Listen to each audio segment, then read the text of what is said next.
Greetings everyone! Trying something new with my hair and I had it cut, but you're going to be confused on my next video because my hair will magically be long again because I filmed some videos in advance and then my Abominable Book box arrived because I completely forgot about it this month. I've been so busy with Christmas and stuff, so I thought I'll just wedge this video in here at the appropriate time. And I'm so excited. It just feels like early Christmas. So, for those not in the know about the Abominable Book box, it's a horror book subscription service. There's a couple of different packages. I get the full guts package, which means I get 3 books. There's always a second-hand one, which is in extra wrapping, which is always fun. And then there'll be usually a new release, or like an exclusive new release. So like we get it first from the box. And then something else relatively new, or recent at the very least. And then also there's always a snack, hot drinks, and then there'll be a few little items as well, little extras like stickers or postcards or like pictures, fridge magnets, badges, things like that. So I really enjoy opening these boxes. And oh my god, where are my scissors? I'll just use my brute strength. I mean, I don't actually keep the boxes afterwards, they go in the recycling, but oh my god, I bested my cardboard. Okay, I'm in. Right, so this is the second-hand book in its wax seal, which I'm going to save for last, as usual. Right, let's have a look, see here. Let's go with hot drinks first. I hope there's a Galaxy hot chocolate in here. There usually is. I think there's been one in every box I've had so far. It's my favourite. It's a little unboxing day tradition. I always do this and then I go make my hot chocolate. Yay! Alrighty, so we have a Nescafe coffee sachet, a coffee bag from Lions, and then we have peppermint tea, and also a good old classic PG Tips. I have a little pot that I keep all of these tea bags and stuff in, and especially when I have guests, I like to impress them with my small variety of tea and coffee bags. Oh, the Galaxy hot chocolate.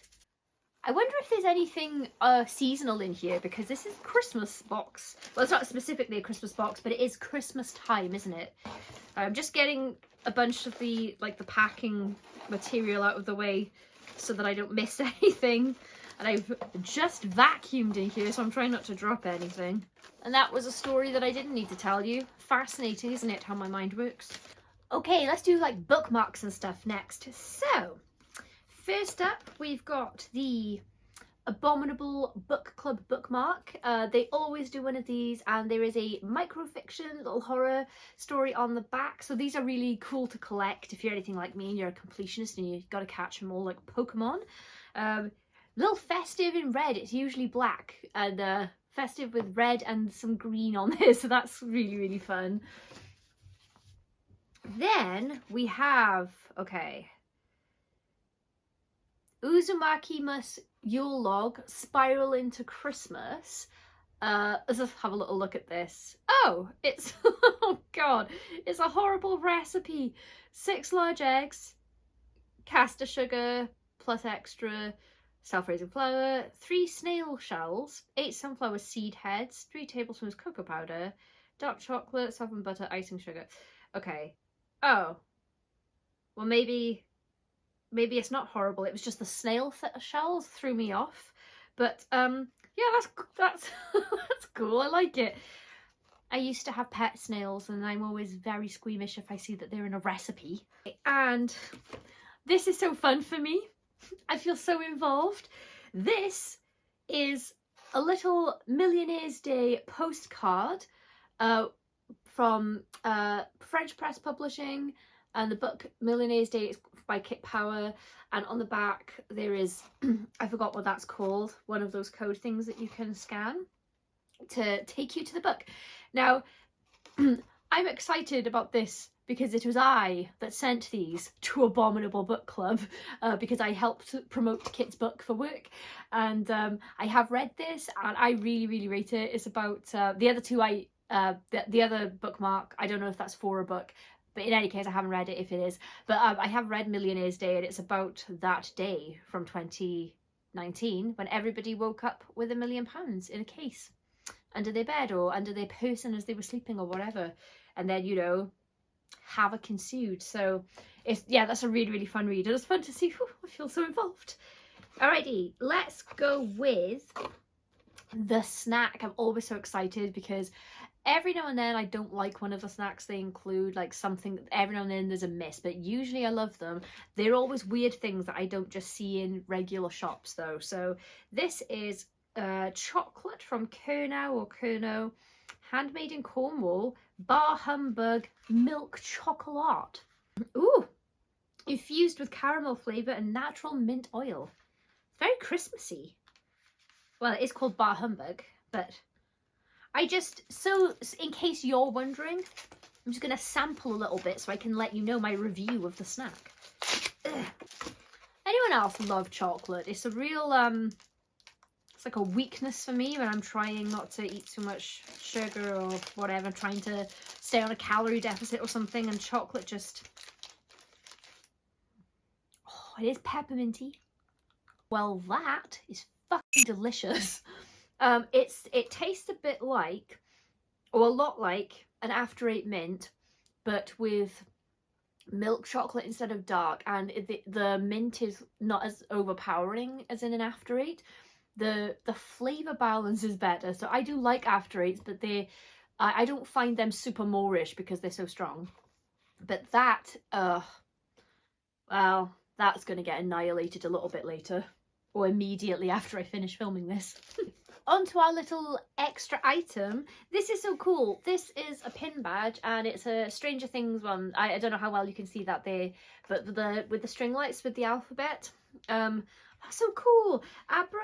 They're called Abracadabra, the people that do these badges usually for Abominable. Yeah, and they're really good. They're always really, like, I don't wear a lot of badges, but I can't part with any of them. I feel like I will. I'll have some sort of outfit, like a jacket or something. I'll start pinning things to, or a bag maybe. But yeah, I love that. Okay, now we're on to the main event, which is the books. And the two newer books, we have letters from the authors with them. So that's so cool. So the first one is A Christmas Ghost Story, A Chilling Tale for Dark Days and Long Nights, signed edition. By Kim Newman. So I'm actually really excited about this because, oh, look at it, signed and stamped by Titan. Of course it's from Titan. I was going to say the cover is lovely. It does look very classic, and it's so cool that there's something festive, seasonal in here, A Christmas Ghost Story. So I'm very curious what Kim Newman's version of A Christmas Ghost Story is, because I haven't read much of Kim's work, but I did meet him. Well, I say that I fangirled a bit and then was too afraid to talk to him at ChillerCon a few years ago, but he's known for the ridiculous amount of knowledge and writing he's done about vampires and Dracula in particular. And the most recent story I read of Kim's, which was actually a reprint, so I could have read it earlier, but I didn't, was a story called, oh no, what was it called? It was in an anthology called Bound in Blood, and it was I think I said it was my favourite in the anthology in the end. It's about the guy that collects Clive Barker, the guy that collects Barker. That's something, the title's something like that. But yeah, that had a real sting in the tail of the story. It was like really fun. So yeah, I'm a Kim Newman fan, and this is such a good seasonal read for when I know I always go on that I'm always reading stuff from my TBR and my request pile specifically, but I am going to give myself a week from Christmas onwards to just read stuff from my personal stash. I think I'll put this right to the top. How cool. Yeah, nice little note from Kim in here. That's such a nice touch. And then from Sebastian Fitzek, which is, sorry if I pronounced that wrong, who's someone completely new to me, we have a novel called The Gift. So, oh, I didn't read the back up. Right, let me go to the gift and I'll jump back to the ghost story one, if there's a synopsis. So, here's the synopsis for this one. You don't need to understand the words to know she's in danger. Milan Berg is standing at a set of traffic lights when a car stops next to him. In the back seat is a frightened young girl. Desperate, she presses a scribbled note against the window. Milan can't read it because he suffers from alexia, the inability to read or comprehend the written word. Oh, is that a real thing? I've never heard of it. It's a secret he's hidden for most of his life, but he understands what it means. The girl is in mortal danger. Oh, that's such a good conundrum. Milan knows he must search for her, that he may be the only one who can help. What he doesn't yet know is that each step towards the truth will draw him deeper into a nightmare. Dun dun dun! So that sounds cool. This sounds more like a thriller than a horror, but we shall see, won't we? And yeah, I really like I don't know if that condition exists, but I'm gonna have to look that up and see. But that's a really good that's such a good idea for a story. First of all, like, yeah, seeing an endangered child with a note, but then you can't read the note. Like, she could be saying, don't follow me, they're all vampires or something, you know? Okay, so oh, is there a synopsis for Kim's book? Because there isn't a synopsis. It's just a surprise. So cool. And the last one, the second-hand book, which I will now struggle to unwrap. Oh, I don't have scissors. The power of Christ compels. I just realised how unnecessary it was for me to break the string, because I could have just done that. But anyway, let's see. Ooh, what could it be? What could it be? Karen Slaughter! The Good Daughter by Karen Slaughter. Now, I am very excited because I think that Karen Slaughter writes thrillers, but like, I have never read a Karen Slaughter book. But I think that Karen Slaughter writes thrillers that are kind of horror-ish. So I've heard people saying in reviews and things, and I've wanted to read a Karen Slaughter book for the longest time. So that's really cool. Yeah. Cool. Let me know if any of you guys have already read this one. Let me know if this is a good one to start reading Karen Slaughter on, if this is like a good example of like her best stuff. Yeah, I'd love to know if you're a Karen Slaughter fan or you're well read. I'd love to know if you've read this and what you think. Without spoilers though, please. So it's happened again, hasn't it? Where I've just excitedly just tore through the whole thing in record time. I don't know how long I've been filming, but it doesn't feel very long. So yes, that is the December Abominable Book Club box 2024, the last one of the year.